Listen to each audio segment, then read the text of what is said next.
What's up guys, this is your boy Alan again, back with another video, and today we're gonna watch another episode of Bar Rescue. Last year, more than 5,000 failing bars nationwide closed their doors for good. If things don't change soon, legendary Chicago landmark, the Abbey Pub in Chicago, Illinois, will become just another statistic. 24 years ago, Irish... Okay, so I would never recommend pouring the wine like that if you are a bartender or a server. Not only will it leave fingerprints, which can be unsightly, but holding it by the bowl can also warm up the wine more than it is than its recommended temperature. There is a lot of fighting, I guess, between us. We can't agree on this color, excuse my French. The Looney family is just 3 months away from losing their family business forever. So traditionally, a lot of businesses, including bars and restaurants, are family owned and family run. But in a modern day situation, it's generally not recommended because there's just so much tension. You know, everything is so by the book these days. Especially like you got to hire somebody with lots of qualifications. It can't just be like, oh, okay, you're a nice person, you can bartend. But these days you have to look at stuff like, you know, managing the Yelp account, the website. Everyone has their certifications up to date. So it's a way different game than it was 30 years ago. In the heart of town sits the once legendary Abbey Pub. The bar is divided into two sections, the pub side and the music venue, separated by less than 10 feet. While most people go to the Abbey for concerts, the vast majority of them never enter the bar. And when there's no concert scheduled, the bar is mostly empty. It is completely acceptable for a bar or a restaurant to have different identities, you know, separated by, you know, a theme or a purpose. In this case, one side serves food and the other side is a music venue. But what you need to do is make sure that there's a symbiotic relationship between those two. It cannot act like a competition. It doesn't make sense for the venue side to be full and the pub side to be the part that's draining money from the building or the bar, you know, like the whole entity. When I walk into the pub side of the Abbey, the first thing I notice is that the floors are filthy. There's stains everywhere and there's trash lying around. And subconsciously, that makes people not want to order food. The place looks dirty, the food is going to be dirty. So she's absolutely right about that. Perception is everything. Most places you cannot see the kitchen. You can see the bar, the dining room floor. If you see the floor is dirty, then who knows what is going on behind closed doors, behind the kitchen. Can I get you something? Do you have a drink menu or something? We don't have a drink menu that I can offer to you. Okay.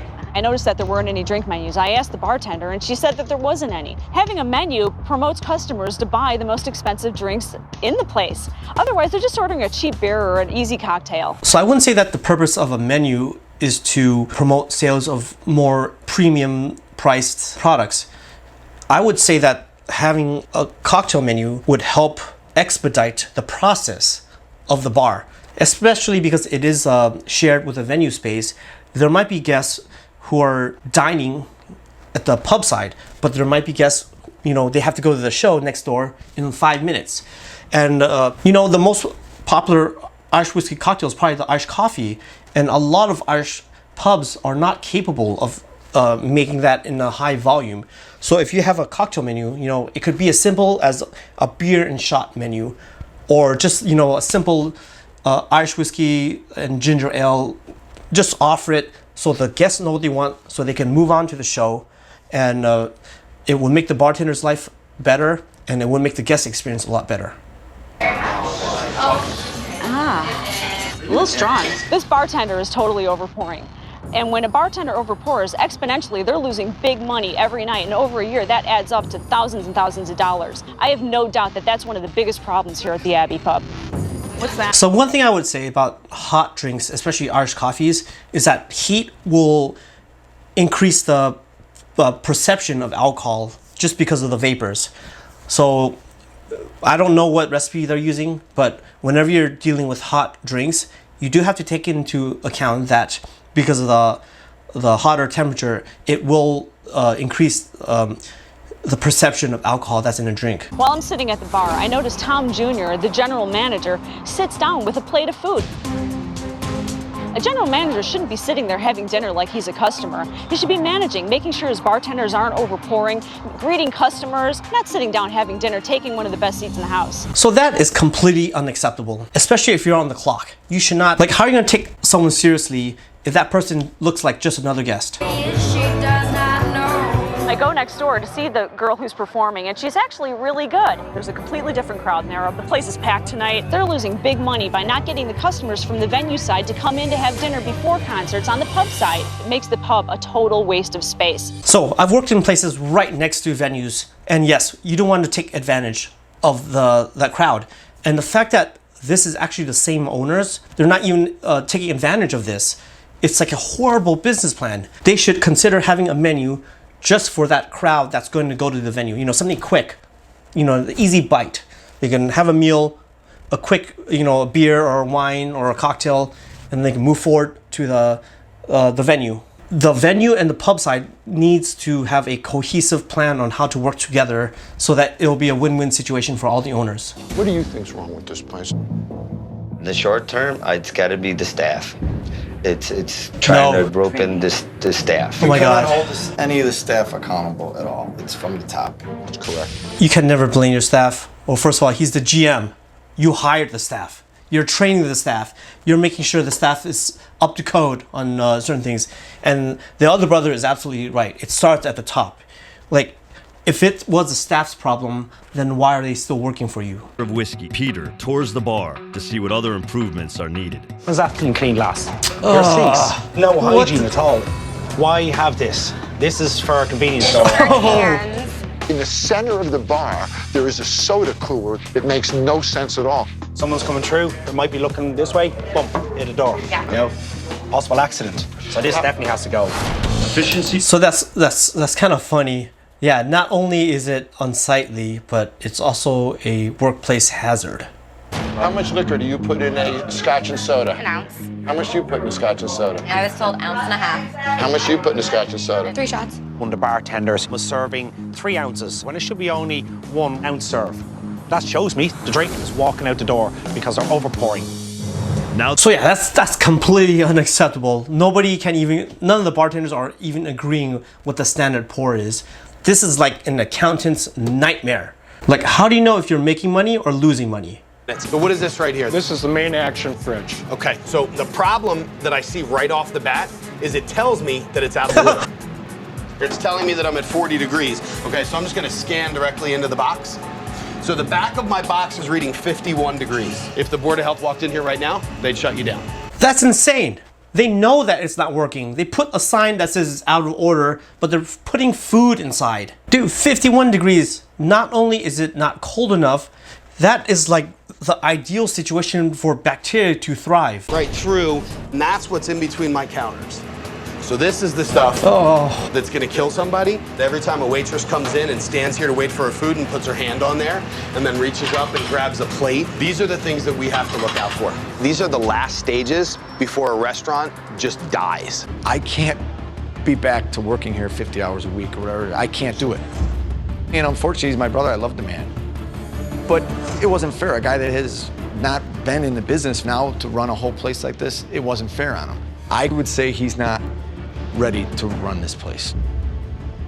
I would agree. That brother does not have the experience to run this place, and it doesn't look like he enjoys working here. And it's a huge disservice to everybody to have him work there. And I mean, it's a tough decision to fire your own family members, but it is a business, and you know, you don't want to bankrupt your own family members just because you're afraid to do the right thing. Everybody likes a shepherd's pie. Actually, not an Irish dish, an English dish, but it's served in pubs all over the world. You know, that's kind of funny. I've been working in restaurants for over 10 years and I actually didn't know that. So this is our burger, big seller. It's $5. It's just a pretty straightforward burger, black Angus beef. $5? That's like cheaper than a McDonald's burger. The last thing to remember is the ounces or the quantity of alcohol you're serving. It's an ounce serve, and that's it. So I would disagree with that. It really depends on what the drink is. Like, if you're making an old fashioned, you're probably gonna go higher, like 2 ounces. But the most important thing is the consistency. You know, you don't want to have one cocktail that uses 1 ounce of vodka, and then when you order it from another bartender, it uses like 1.5. Like, then there's no consistency. What we want to start doing is taking down all the old signs. I would say anything regarding St. Patrick's Day, the Christmas tree lights. If it's not bolted down, let's clean it up and take it out. Yeah, there's no excuse. You can't have friggin' St. Patrick's Day and Christmas lights at the same time. Kitchen staff is struggling with the surge of orders. How we running on ticket times? Right now we're about 19 and a half on this one. Okay, so about 6 over. And to make matters worse, the bar runs out of clean plates. Mother. That is like the most unacceptable reason to not be able to run food out. Like you don't have enough plates. Play bar back, get us caught up. Tom, you gotta get ahead of it. Tom is trying to keep up. He's doing a lot better than he's done before. So he has a long way to go. But I am a little encouraged. I've never seen Tom work this hard. If he keeps this up, I might stand corrected that he can handle this job. So yeah, that's actually pretty good. Like you know, the GM, you got to do the dirty work, and the fact that they're running out of plates, you know, he acknowledged that, and he's going behind the dishwashing machine and washing the plates. Yeah, you know, it's not all glory. Like, you got to do the dirty work if you want to be the GM. Menu. You just take some food and start eating in the middle of a shift? As I was walking through the bar, I saw one of our servers eating food in the middle of a shift. If a customer sat down in your table, you wouldn't have known it. Have you punched out? It's a simple question. Did you punch out? So yeah, that's completely unacceptable. I've worked in places where none of the employees are even allowed to sit at the bar. But additionally, I've worked in places where if you worked that day, you're not even allowed to be at the venue for like another hour. But when I got here 5 days ago, the pub didn't have much of an identity, candidly. The pub had to have its own identity, but still be part of the Abbey. So we created a whole new brand, the Green Room at the Abbey. They both say rock and roll, but they're different experiences. You go to the Abbey for a show, you go to the Green Room for a drink or a burger. That's a smart move right there. Having two identities with different themes and names, but working together, that is a formula for success. My God! Oh, wow! Jeez! Oh my! Wow! Oh, I love that. The light fixtures were actually like repurposed drums. You take a look on the walls, those guitars are from Fender and DBZ Guitars, who gave us those. It's like a whole different place. I mean, it's Your new bar. Then the autograph guys gave us a signed Van Halen guitar. That's Van Halen, wow. You got a signed Van Halen guitar? This was a big job. We redid the entire floor. Look at the difference it makes. It lights up the entire room, makes the place look new, but it's still the Abbey. Dude, that's amazing. Even though that part of the building was making a lot of money, they've actually like improved on it. Like, you know, they say if it ain't broken, don't fix it. But sometimes it can be improved. Like, that is like, yeah, I love that. Now we got to get the people from the concert into the green room. How do we do it? We set you up with the Abbey sticker. Wow. On the back of it, it says, take this sticker next door and get a free appetizer with any purchase of a beverage. This simple sticker will get people to go from the concert side over to the pub and order a cocktail after the show. We got a lot to do. Go to work. That is very smart. Like I said earlier, like the venue and the pub, they can work together, and it's going to be a win-win situation. When I got here, I thought this would be a tough one. I'm going home tonight feeling pretty good about it. Tom stepped to the plate. It's a great family. They're going to support him. The bar worked terrific, and the customers are thrilled. My work is done. So anyways, that's today's episode of Bartenders Watch Bar Rescue. I hope you enjoyed it. If you have any recommendations of certain episodes that you want me to react to, or maybe even like general cocktail recipes that you want me to review, please put it in the comments. And if you haven't done so, please like and subscribe. And I'll see you guys on the next one.